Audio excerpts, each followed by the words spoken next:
오늘도 주님과 동행하시면서 승리하시는 복된 날 되시기를 예수님의 이름으로 축복합니다. 우리는 모든 것을 다 유익하게 할 수 있고 편하게 할 수 있습니다.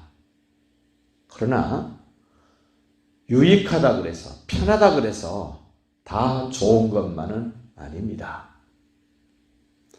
내가 할 수 있는 것 가운데서 하나님께 영광이 되는 일이 과연 어떤 것일까? 내가 할 수 있는 일, 내가 하고 싶은 일 가운데서도 하나님이 기뻐하실 만한 일이 무엇인가를 생각해 봐야 됩니다. 특별히 오늘 고린도전서 6장에서는 모든 범한 죄들이 우리 몸 밖에서 이루어지는 일들이라 그럽니다. 그러나 한 가지, 내 몸으로 직접 죄를 짓게 되는 것, 음행이라고 말씀을 합니다. 음행은 내가 생각하고 내가 행동하고 내 몸으로 그 일을 구체적으로 행하게 되는 것을 지적을 하면서 내 몸이 과연 내 것인가 생각해 봐야 된다는 겁니다. 13절 보십시오. 음식은 배를 위하여 있고 배는 음식을 위하여 있다. 분명합니다. 내가 음식을 먹는 거, 음식을 먹으면 배가 그것을 해결을 합니다. 이것저것 하나님은 다 피하십니다. 음식도 피하고 몸도 피하실 것입니다.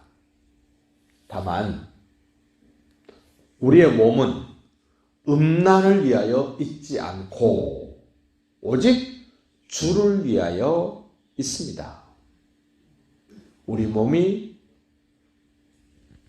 있는 것은, 우리 몸이 건강해야 되는 것은, 우리 몸이 살아있는 것은 내 몸을 위해서 있는 것이 아닙니다. 음행을 위해서 있는 것이 아닙니다. 주를 위하여 있으며 주는 몸을 위하여 계시느니라. 어떤 몸입니까? 음행하는 몸을 위하여 있는 게 아닙니다. 주를 위하여 있는 몸을 위하여 주님이 계십니다. 몸이라 그래서 다 주님을 위한 몸이 아니라는 겁니다.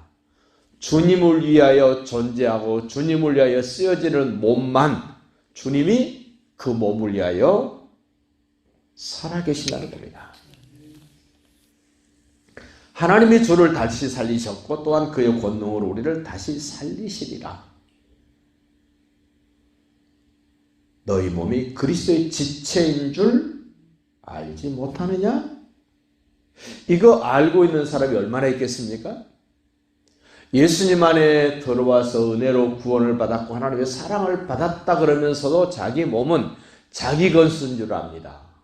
자기 몸을 자기가 마음대로 할 수 있다고 생각을 합니다. 성경은 분명히 말씀합니다. 예수 믿고 구원받은 너희 몸은 너희 것이 아니야. 그리스도의 지체가 됐다. 머리 대신 예수님에게 붙어있는 나는 그리스도의 몸의 한 부분이다. 재미있는 말입니다. 머리에 붙어있는 모든 지체는 머리가 다 통제를 합니다. 자, 발가락이 아픈데 머리가 압니다. 손가락이 아파도 머리가 압니다. 아픈데도 불구하고 머리가 모른다면 그건 병입니다. 병. 내가 머리를 위하여 있는 것처럼, 머리는 나를 위하여 있는 것처럼 그런 생명의 관계, 뭔가를 주고받는 그런 관계인 것을 확실하게 아셔야 됩니다. 다시 15절 보십시오. 너희 몸이 그리스도의 지체인 줄 알지 못하느냐? 내가 그리스도의 지체를 가지고 창녀의 지체를 만들겠느냐? 결코 그럴 수 없느니라. 어떤 사람이 이렇게 확신할 수 있습니까? 내 몸이 그리스도의 것이고 나는 그리스도의 지체라는 것을 분명히 아는 사람만 이 몸을 가지고 창녀의 지체, 창녀와 음행할 수 없다는 것을 분명히 할 수 있다는 겁니다. 창녀와 합하는 자는 그와 한 몸인 줄 알지 못하느냐? 자꾸 이렇게 묻는데 하나님 우리에게 말씀으로 물으면 우리 대답해야 됩니다. 창녀와 합한 자는 그와 한 몸인 줄 알지 못하느냐? 압니다. 이르시되 둘이 한 육체가 된다 하셨나니 주와 합하는 자는 주님과 한 영이 됩니다.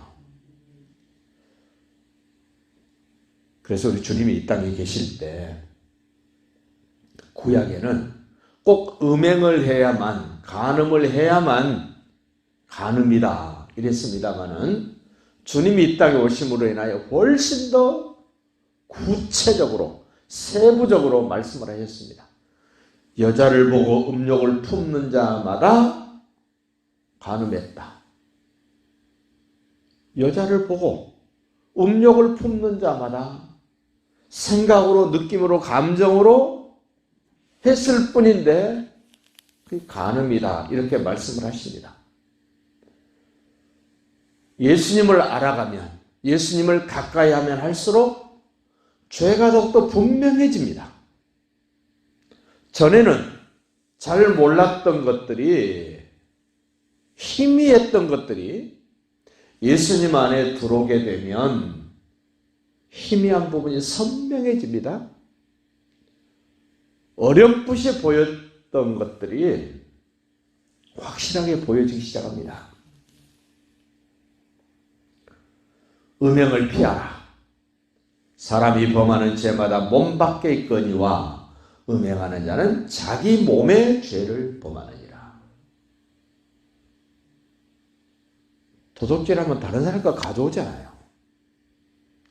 거짓말하는 것은 다른 사람에게 내가 지금 거짓말하지 않습니까? 근데 음행은 자기 몸에게 죄를 짓는 것이다. 너희 몸은 너희가 하나님께로부터 받은 바 너희 가운데 계신 성령의 전인 줄 알지 못하느냐? 여러 가지로 오늘 세 가지를 물었습니다. 우리 몸이 성령님이 거하시는 성전이 됐습니다. 그리스도의 지체이면서 그리스도의 몸이면서 우리는 성령이 거하시는 전이 됐습니다. 유대인들에게 성전의 의미는 매우 중요합니다. 그들의 생활 전체가 성전을 중심으로 돌아갑니다. 그 가족이 성전 중심으로 삽니다. 그 민족이 성전 없이는 도저히 살 수 없는 민족이 됐습니다. 우리 한 사람 한 사람이 성령의 전이 되고 그리스도의 지체가 되어지면 그 사람이 속한 가정, 그 사람이 속한 민족, 그 사람이 속한 모든 부분에 있어서 우리는 구별됨을 나타내야 됩니다. 너희는 너희 자신의 것이 아니다. 성령의 전이 됐고 그리스도의 몸이 됐고 그리스도의 지체가 됐다. 그리고 너희를 값으로 사셨다. 이 샀다는 말도 만든 분이 주인입니다. 그런데 엉뚱한 사람이 사가버렸습니다. 가져가 버렸습니다. 어떻게 해야 됩니까? 다시 가져와야 됩니다. 호세아서를 보면 그렇습니다. 고멜이 자기의 부인이었음에도 불구하고 다른 남자한테 가 있으니까 호세아가 어떻게 합니까? 값을 지불하고 찾아옵니다. 원래 우리는 하나님의 것이었는데 사단마귀에게 우리 자신도 모르게 내줘버렸습니다. 그 사실을 알고 주님이 주님 것임에도 불구하고 또다시 주님이 우리를 값주고 또다시 사십니다. 그래서 우리는 이중적 주인이 주님이시다. 원래 주인이었는데 또다시 우리를 사주셨기 때문에 다른 어떤 사람들보다도 예수님 안에 있는 사람들은 내 주인이 누구인가를 확실하게 아셔야 돼요. 이것을 알아야 오늘 20절 끝에 그럽니다. 그런즉 너희 몸으로 하나님께 영광을 돌리라. 내 몸이 그리스도의 것이요 내 몸이 성전이었고 나를 값주고 사시고 나를 만드셨고 그러기 때문에 나는 마땅히 하나님께 영광을 돌려드리는 것 당연한 일입니다. 마땅한 일입니다. 그 일에 좀 더 쓰임받는 행복, 기쁨, 감격이 있는 한 날이 되시기를 예수님의 이름으로 축복합니다.